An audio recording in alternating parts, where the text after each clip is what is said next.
নমস্কাৰ গাইজ, আপোনালোকলৈ হোলীৰ বহুত শুভেচ্ছা দিছিলোঁ। আপোনালোকে বাৰু আজি হোলী খেলিলেনে? আমিও খেলিম, কিন্তু তাৰ আগতে আকৌ এটা নতুন ৰেচিপিৰ মাজলৈ যাম। আমি ৰেচিপিটোলৈ যাওঁ। চয়াবিন বাৰু সকলোৱে খায়, কিন্তু আজি অকণমান বেলেগকৈ বনাম চয়াবিনটো, যাতে সৰু ল'ৰা ছোৱালীয়েও খাব ভাল পায়, ডাঙৰেও খাব ভাল পায়। চয়াবিনখিনি তিয়াই ৰাখিছিলোঁ, এতিয়া তাক মই মিক্সিত গুড়ি কৰি ল'লোঁ। গুড়ি কৰি থোৱা চয়াবিনখিনিত পিঁয়াজ, আদা নহৰু পেষ্ট, ধনিয়া, নিমখ, হালধি আৰু এটা কথা, আপোনালোকে যদি অলপ স্পাইচি খাব বিচাৰে তেতিয়া অলপ মছলাও দিব পাৰে। তাৰপিছত সেইখিনি ধুনীয়াকৈ এটা বল বনাই গৰম তেলত ভাজি ল'ব। হেল্ল' শুনচোন, চহৰীয়া জীৱনৰ কিনো কম বিলাই, বিৰোধী গীতেৰে অলপ কওঁ শুনা ভাই। আমাৰ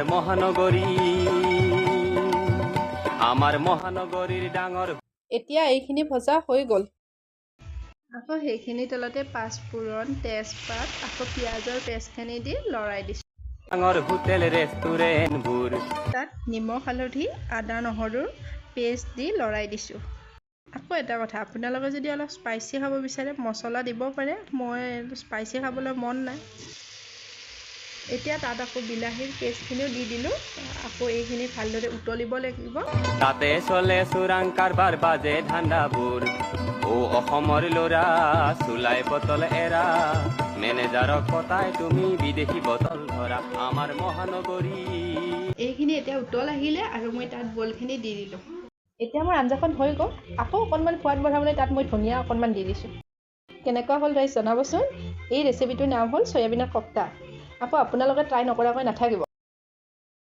যিহেতু আমাৰ ৰন্ধাও শেষ হ'ল, এতিয়া আমি হোলীয়ে খেলোঁ বোলো।